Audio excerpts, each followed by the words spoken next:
പ്രത്യേകിച്ച് കല്യാണം കഴിക്കുന്ന വിഷയങ്ങളിൽ പ്രേമിച്ചിട്ടൊക്കെ കല്യാണം കഴിക്കുന്ന പെൺകുട്ടികളെ പ്രത്യേകം ശ്രദ്ധിക്കുക.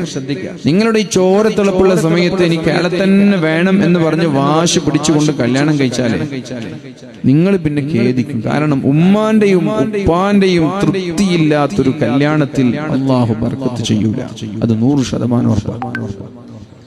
وجعل بينكم مودة ورحمة. അല്ലാഹുവാണ് നമ്മൾക്കിടയിൽ കാരുണ്യമുട്ട് തരേണ്ടത്. അല്ലാഹുവാണ് നമ്മൾക്കിടയിൽ സ്നേഹമുട്ട് തരേണ്ടത്. وجعل بينكم مودة ورحمة. ദാമ്പത്യ ജീവിതത്തിൽ സ്നേഹം വേണം, ദാമ്പത്യ ജീവിതത്തിൽ കാരുണ്യം വേണം.